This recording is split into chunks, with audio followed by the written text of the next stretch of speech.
नमस्कार, मैं हूं अरुण और स्वागत करता हूं आपका ब्लॉग एंड ज़ील में। आज का वीडियो यूरोप को लेकर डिस्कस करेंगे। यूरोप के पूरे मैप को बड़े अच्छे से बड़े विस्तार से डिस्कस करेंगे। एशिया को हमने लगभग पूरा खत्म कर दिया है। जितने भी इंपॉर्टेंट फैक्ट्स थे उनके बारे में डिस्कस कर लिया है। आइए देखते हैं यूरोप के बारे में। ये जो आप बोर्ड पर बना मैप देख रहे हैं, ये है यूरोप का। यूरोप ऐसे स्टार्ट हुआ। ये भूमध्य सागर, काला सागर, कैस्पियन सागर, आगे यूराल पर्वत, कैस्पियन सागर, काला सागर और भूमध्य सागर, इनको मिलाती हुई एक इमेजिनरी लाइन ड्रॉ की गई है जो यूरोप और एशिया के बीच में विभाजक रेखा का काम करती है। ठीक है। रूस की राजधानी मॉस्को यूरोप में है। हम सब ने पढ़ा विश्व का सबसे ठंडा स्थान रूस में पड़ता है, साइबेरिया में। जो यूराल पर्वत के पूर्व में रूस है, उसे साइबेरिया बोलते हैं। साइबेरिया में विश्व का सबसे ठंडा प्रदेश है बरखोयांस्क। क्या बोलते हैं उसे? बरखोयांस्क। वो एशिया महाद्वीप में रूस के बीचों बीच में है। ठीक है। बरखोयांस्क ये बीचों बीच में होते हुए भी सबसे ठंडा प्रदेश कहा गया। ये पूरा का पूरा महाद्वीप उत्तरी ध्रुव के नजदीक पड़ता है। रूस जो है, एशिया का जो साइबेरिया पोर्शन है रूस का, वो उत्तरी महाद्वीप के बीचों बीच पड़ता है, तो वो ज्यादातर उसमें बर्फ ही जमी रहती है। देखिए, जो बीच में बरखोयांस्क पड़ता है महाद्वीप के बीचों बीच में, अगर हम इमेजरी लाइन ड्रॉ करें रूस की, तो रूस कुछ ऐसे है। ये यूराल पर्वत और ये कोला प्रायद्वीप है ना, ऐसे है। यहां पे पड़ता है बरखोयांस्क। तो ये ठंडा ऐसे होता है कि इसमें महाद्वीपीय प्रभाव काम करता है। दो प्रभाव होते हैं, महाद्वीपीय प्रभाव और महासागरीय प्रभाव।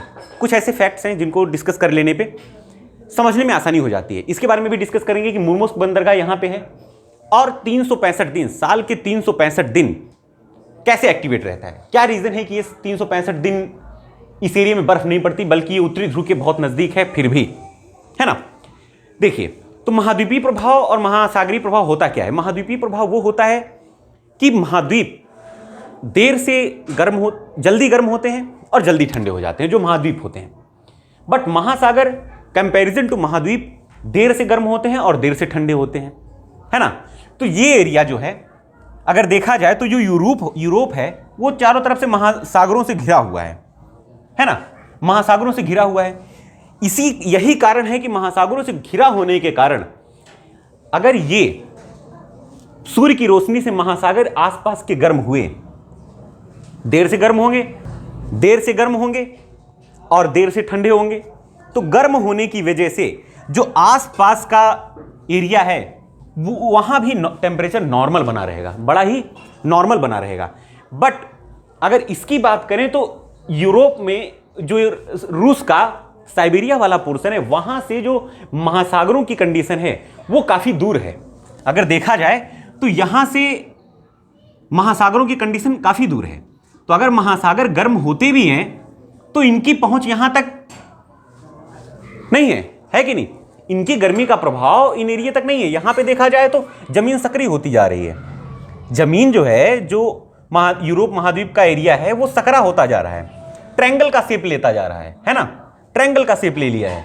तो ये एरिया महाद्वीपों के गर्म होने की वजह से ये एरिया काफी ज्यादा प्रभाव में रहता है। तो यहां पे जनसंख्या भी बहुत ज्यादा जनसंख्या भी बसी है और कंपैरिजन टू यहां जनसंख्या बहुत ज्यादा कम है।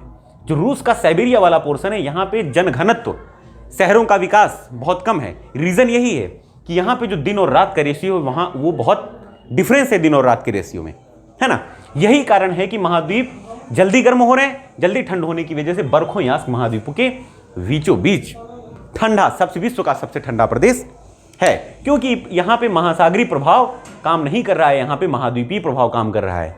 क्योंकि जल्दी गर्म हुए, जल्दी ठंडे हुए, तो धूप यहां पे सूर्य का प्रकाश बहुत कम समय के लिए पड़ा, तो तुरंत हल्का सा गर्म हुआ और हट गया।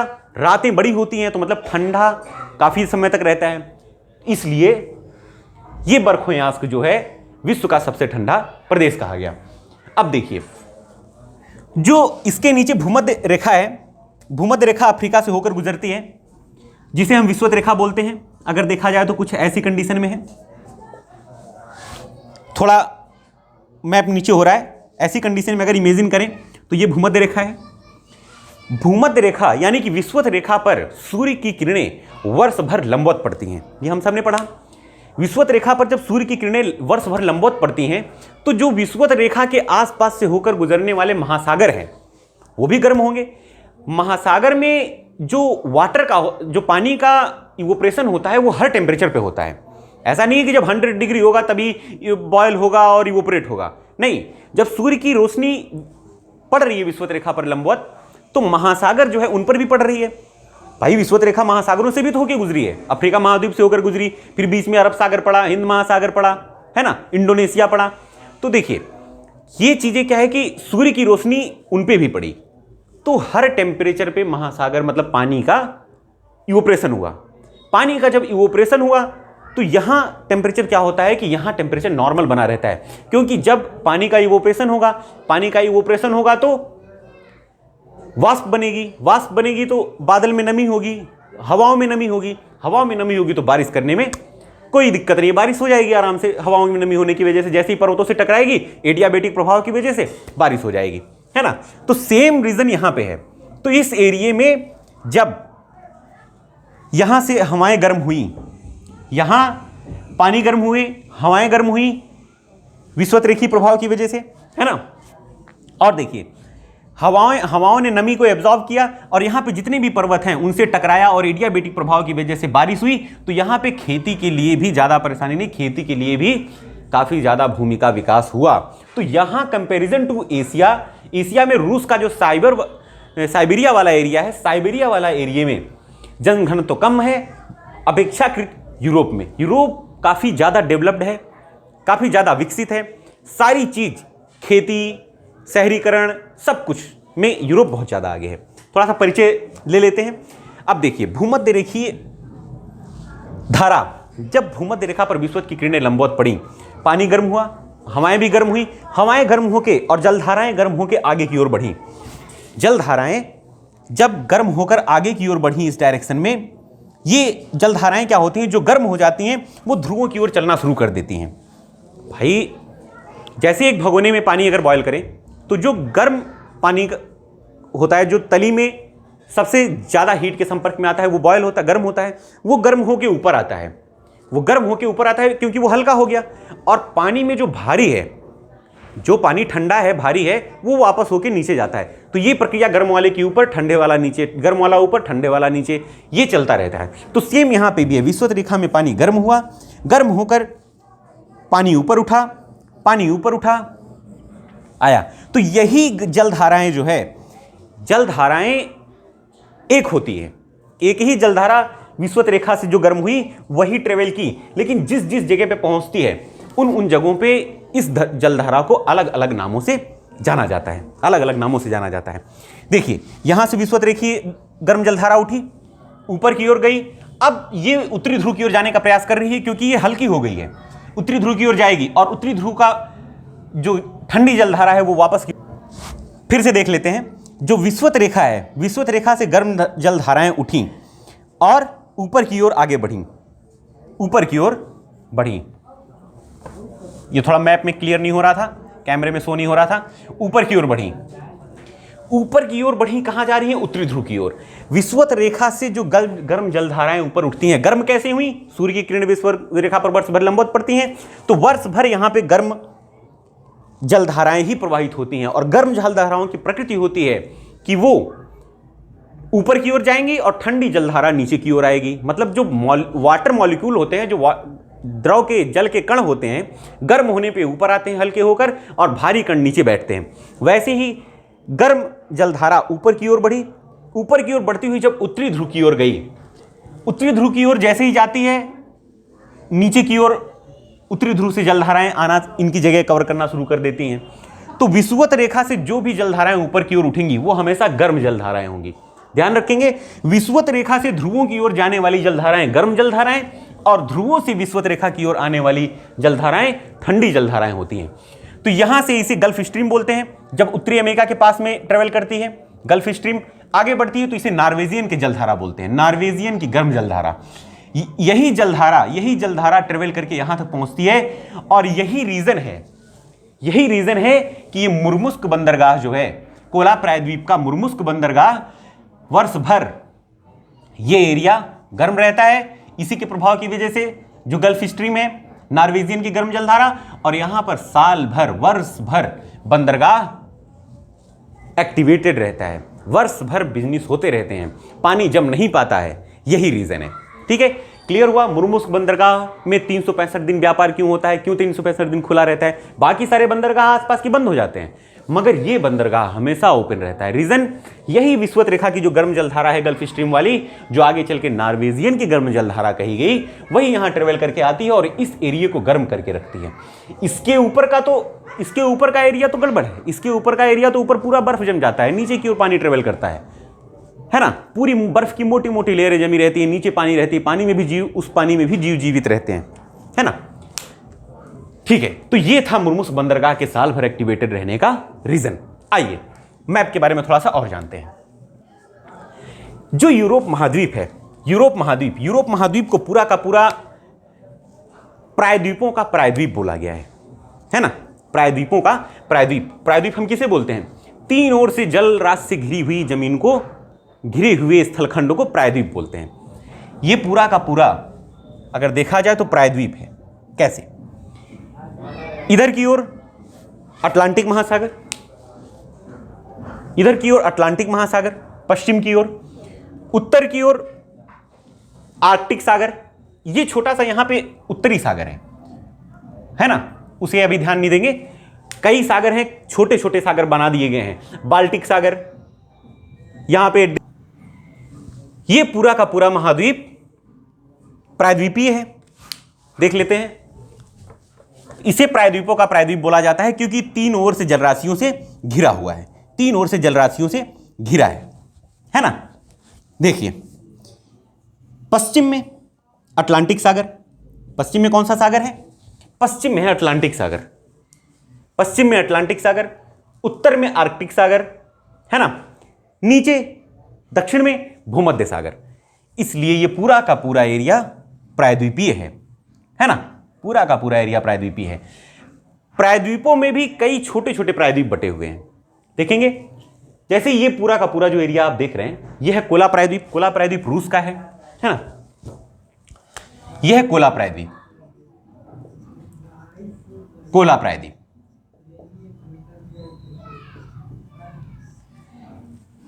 ये जो विभाजक रेखा है, या ये मैंने विभाजक रेखा बनाई हुई है, यहां से इधर है यूरोप का ही, लेकिन ये कोला प्रायद्वीप है जो रूस का एरिया है। कोला प्रायद्वीप। ये है स्कैंडिनेवियन प्रायद्वीप। कौन सा प्रायद्वीप है? स्कैंडिनेवियन प्रायद्वीप। ये जूटलैंड प्रायद्वीप, ये जो आप ग्रीन कलर का एरिया देख रहे हैं, यह है जूटलैंड प्रायद्वीप। जूटलैंड प्रायद्वीप में केवल और केवल डेनमार्क का अधिकार है, डेनमार्क का। ठीक है, डेनमार्क का अधिकार है जूटलैंड प्रायद्वीप में। आइसलैंड के ऊपर, नॉर्थ अमेरिका के पास आइसलैंड के ऊपर एक सबसे बड़ा द्वीप है ग्रीनलैंड का। ग्रीनलैंड भी इसी छोटे से देश डेनमार्क के अधिकार क्षेत्र में है। याद रखेंगे, छोटा सा पॉइंट है, डेनमार्क के अधिकार क्षेत्र में ग्रीनलैंड भी पड़ता है ना। तो जूटलैंड प्रायद्वीप में कौन सा देश है? डेनमार्क। यह आता है आइबेरिया प्रायद्वीप। आइबेरिया प्रायद्वीप में दो देश आते हैं, कौन से? पुर्तगाल और स्पेन। आइबेरिया प्रायद्वीप में दो देश आते हैं, पुर्तगाल और स्पेन। ठीक है, क्लियर हुआ? ये है। अब देखते हैं, ये ग्रेट ब्रिटेन और आयरलैंड, ये ग्रेट ब्रिटेन, इनके बारे में विस्तार से पढ़ेंगे। ग्रेट ब्रिटेन और आयरलैंड, ग्रेट ब्रिटेन और आयरलैंड को मिला के, आयरलैंड का ये वाला एरिया, उत्तरी आयरलैंड, ये जो उत्तरी आयरलैंड है, इसको और इस पूरे एरिया को मिलाकर इंग्लैंड बना, UK, United kingdom. United kingdom में कौन कौन से देश आते हैं? दो, ग्रेट ब्रिटेन और उत्तरी आयरलैंड। ग्रेट ब्रिटेन ये वाला एरिया है और उत्तरी आयरलैंड, आयरलैंड का ऊपर का पोर्शन है। इसके बारे में विस्तार से स्टडी करेंगे। फिलहाल इसको इरेज करते हैं। अब देखिए, पुर्तगाल, स्पेन, फ्रांस, यहां पे अब छोटा सा एरिया है, यहां पे 3 देश हैं, 3 देश। हां, एक चीज तो बताना इसमें भूल ही गए, ये जो आयरलैंड है, आयरलैंड, यहां पे इसकी कैपिटल है ग्रेट ब्रिटेन, सॉरी ये आयरलैंड, ग्रेट ब्रिटेन मतलब यूके, यूके और फ्रांस के बीच, या कह दीजिए यूनाइटेड किंगडम और यूरोप के बीच, या ग्रेट ब्रिटेन और फ्रांस के बीच एक जलसंधि पड़ती है जिसे बोलते हैं जिब्राल्टर, नहीं इंग्लिश चैनल, सॉरी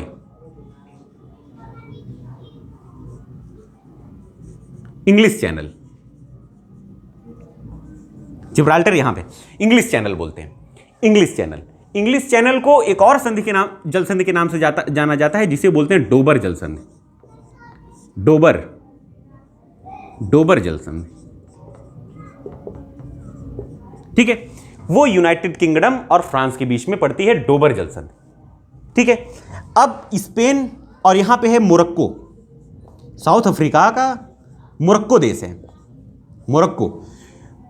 तो मोरक्को और स्पेन के बीच में यहां पे एक जलसंधि है जो अटलांटिक महासागर को भूमध्य सागर से जोड़ती है। अटलांटिक महासागर को भूमध्य सागर से जोड़ने वाली जलसंधि का नाम है जिब्राल्टर जलसंधि। क्या नाम है? जिब्राल्टर, ठीक है, जिब्राल्टर जलसंधि।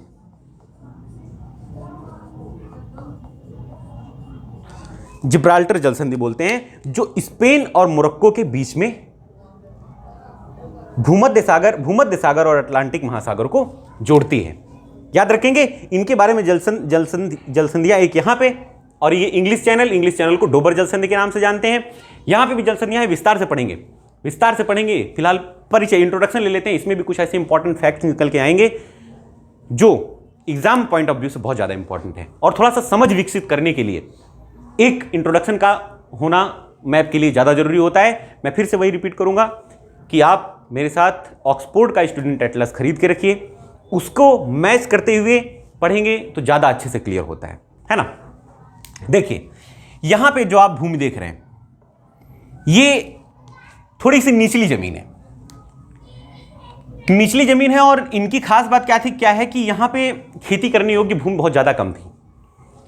ये 3 देश यहां पे हैं, बेनेलक्स बोलते हैं उन्हें, बेनेलक्स, शॉर्ट फॉर्म में बेनेलक्स बोला जाता है इन्हें, बेनेलक्स बोलते हैं। बेल्जियम, नीदरलैंड और लग्जमबर्ग, बेल्जियम, नीदरलैंड और लग्जमबर्ग, ठीक है, बेल्जियम, नीदरलैंड, लग्जमबर्ग, याद रखेंगे ये 3 कंट्री हैं जिन्हें बेनेलक्स के नाम से जाना जाता है। बेनेलक्स बोलते हैं इन्हें, बेल्जियम, नीदरलैंड और लग्जमबर्ग। इनकी खास बात यह है कि जब इन देशों को अपना आधिपत्य मिला था तो इनके पास जमीन करने की, खेती करने की भूमि वो काफी ज्यादा कम थी। तो इन्होंने क्या किया कि समुद्र में एक दीवार का निर्माण किया। जो इनके पास समुद्र था, उत्तरी सागर में इन्होंने एक दीवार का निर्माण किया, और उस दीवार से, वो दीवार काफी तगड़ी बनाई इन्होंने, स्टील टाइप की, मान लीजिए स्टील टाइप की दीवार थी, और यहां से सारा पानी निकाल के पीछे की ओर फेंक दिया। तो इन्हें कुछ एरिया मिल गया खेती करने के लिए, उसे इन्होंने अपनी जमीन में इंक्लूड कर लिया। तो आज की डेट में काफी विकसित हैं खेती के मामले में, है ना, खेती के मामले में ये काफी ज्यादा। तो इनके पास खेती करने के लिए इन दोनों देशों के पास जमीन मिल गई, बेल्जियम और नीदरलैंड के पास, ये कंट्रियां हैं। यहीं पे आगे की ओर देखते हैं, इस्टोनिया, लातविया और लिथुआनिया, ये बाल्टिक कंट्रीज हैं। यहां पे बाल्टिक सागर है, स्कैंडिनेवियन प्रायद्वीप के नीचे कॉर्नर पे यहां पे बाल्टिक सागर है। बाल्टिक सागर से लगे हुए बाल्टिक देश हैं कौन कौन से? Estonia, Latvia, Lithuania, Estonia, Latvia, Lithuania. फिर से रिपीट करता हूं, एस्टोनिया, लातविया, लिथुआनिया, है ना, एस्टोनिया, लातविया और लिथुआनिया। देखिए इनके कैपिटल भी देख लीजिए, एस्टोनिया, तल्लीन। मैं इनकी कुछ कंट्रीज की राजधानियां लिखवा भी दूंगा जो एग्जामिनेशन में मैच करने के लिए पूछ लेता है। एस्टोनिया तल्लीन, लातविया रीगा, लिथुआनिया विल्नियस, याद रखेंगे 3 राजधानियां हैं, एस्टोनिया, लातविया, लिथुआनिया की एस्टोनिया की तल्लीन, लातविया की रीगा, लिथुआनिया की विल्नियस। ठीक है, ये 3 राजधानियां हैं। मैं कुछ राजधानियों के नाम इनके लिखवा भी दूंगा, जो मैचिंग के लिए आते हैं तो वो नंबर नहीं जाने पाएगा। 100% पूछा जाता है, एक आध क्वेश्चन जरूर डाल देता है कैपिटल से रिलेटेड। इनकी नॉर्वे, स्वीडन, फिनलैंड, इन तीनों की खास बात यह है कि नॉर्वे, स्वीडन, फिनलैंड की जो भी राजधानियां हैं वो समुद्र के तट पर हैं, समुद्र के तट पर हैं। Norway Oslo, Sweden Stockholm, Finland Helsinki, इनकी कैपिटल्स हैं। Norway Oslo, Sweden Stockholm, Finland Helsinki. Helsinki कह दीजिए, हेलसिंकी कह दीजिए, है ना, प्रोनाउंसिएशन पे डिपेंड करता है। Norway Oslo, Sweden Stockholm, Finland हेलांस्की।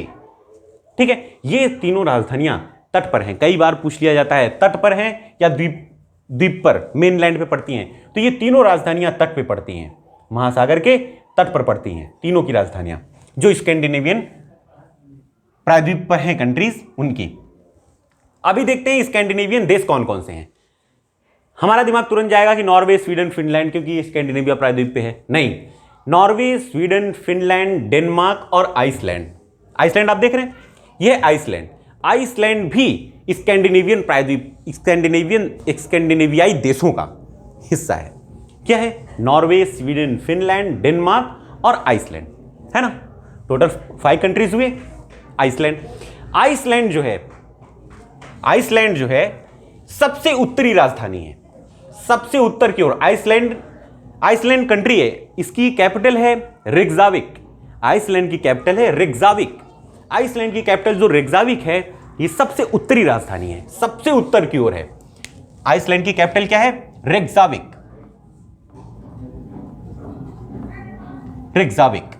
Iceland की कैपिटल है रेकजाविक। ये सबसे उत्तरी राजधानी है, सबसे उत्तरी राजधानी है यूरोप की। ठीक है, आइसलैंड की और यूरोप की, पूरे वर्ल्ड की भी सबसे उत्तरी राजधानी कौन सी है? आइसलैंड की रेकजाविक।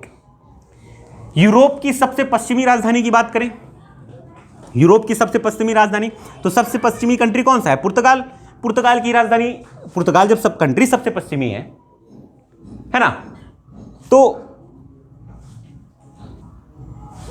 कंट्री जब सबसे पश्चिमी है तो राजधानी भी सबसे पश्चिमी होगी, है ना। तो पुर्तगाल की कौन सी है राजधानी? पुर्तगाल की कैपिटल है लिस्बन।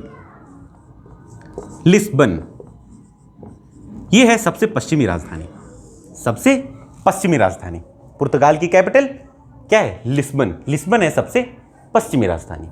ठीक है, और देखते हैं, ये आप रेड कलर की लाइन देख रहे हैं, इसे कहा जाता है आर्कटिक सर्किल, आर्कटिक वृत्त। आर्कटिक वृत्त जो है हमारा, वो एक इमेजिनरी लाइन है जो अक्षांश रेखाएं खींची गई हैं।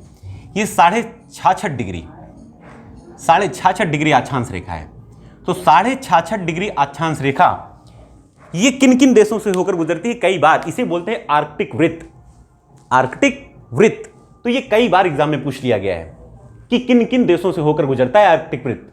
आर्कटिक वृत्त मैप में क्लियर है किन किन देशों से होकर गुजर रहा है। नॉर्वे, स्वीडन, फिनलैंड और ये कोला प्रायद्वीप, मतलब रूस से, है ना। यहां तक रूस है, इधर रूस है, तो रूस से भी होकर गुजरता है। तो नॉर्वे, स्वीडन, फिनलैंड और रूस। ठीक है, ये 4 कंट्रीज हैं जिनसे आर्कटिक सर्किल, आर्कटिक वृत्त होकर गुजरता है। तो ये क्लियर हुआ आर्कटिक सर्किल। इस वीडियो को ज्यादा लंबा नहीं करेंगे, वीडियो यही खत्म करते हैं। इसके कई पार्ट में डिस्कस करेंगे यूरोप को कई पार्ट में डिस्कस करेंगे। अगले पार्ट में इस एरिया को, यहाँ पे कई जलसंधियाँ, कई जलराशियाँ पड़ती हैं, कई जलराशियाँ हैं, कई द्वीप हैं, उनके बारे में भी देखते हैं। तो ये वीडियो यहीं पे खत्म करते हैं। आशा करता हूँ इसमें आपको कुछ जानने को मिला होगा। मिलते हैं अगले वीडियो में, बने रहिए हमारे साथ। ब्लॉग एंड ज़ील को लाइक, शेयर और सब्सक्राइब करना ना भूलें। मिलते हैं, तब तक के लिए नमस्कार।